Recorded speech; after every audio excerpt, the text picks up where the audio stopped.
Okay, we're in Swampscott here, and this is Burl Street, and at the train station, and the water was actually, if you can see the rail right here, the water is actually all the way up to the rail at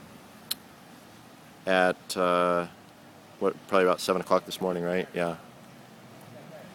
And these poor folks have their cars pretty well damaged here, so